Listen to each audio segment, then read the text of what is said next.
হাতে একদম সময় নেই, কিন্তু খেতে ইচ্ছে করছে ঝাল ঝাল কষা কষা আলুর দম। কী করা যায়? অগত্যা নিয়ে নিলাম কিছু এখানে আলু। আলু আমি এরকমভাবে কেটে নিয়েছি। এইবারে একে লবণ দিয়ে একটু ভাপিয়ে নিতে হবে। ভাপিয়ে নেওয়ার পরে এটা ফুটে উঠলে এটা আমি জল ঝেড়ে একেবারে শুকিয়ে নেব।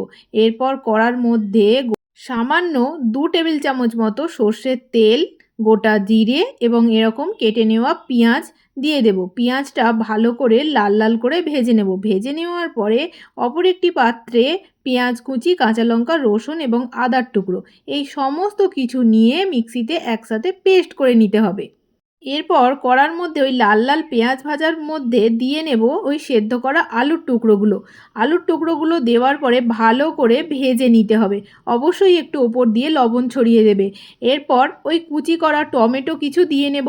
টমেটোটা দেওয়ার পরে ভালো করে আরও ভাজতে হবে যতক্ষণ না টমেটোটা গলে যায়।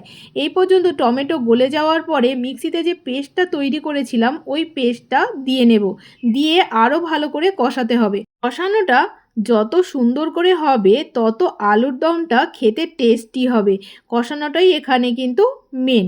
এরপরে সুন্দর করে আলুটা কষিয়ে নেওয়ার পর আমি একটু লঙ্কার গুঁড়ো আর হলুদের গুঁড়ো দিয়ে নেব। দিয়ে আরও একটু নাড়াচাড়া করার পরে এর মধ্যে আমি একটু কাশ্মীরি লঙ্কাও দিয়ে নেব, যাতে রঙটা মানে কালারটা আরও সুন্দর লাল লাল গাঢ় গাঢ় হয়। একটু দিয়ে নিলাম। দেওয়ার পরে আরও একটু নাড়াচাড়া করার পরে আমি এর মধ্যে একটু গরম জল দেব।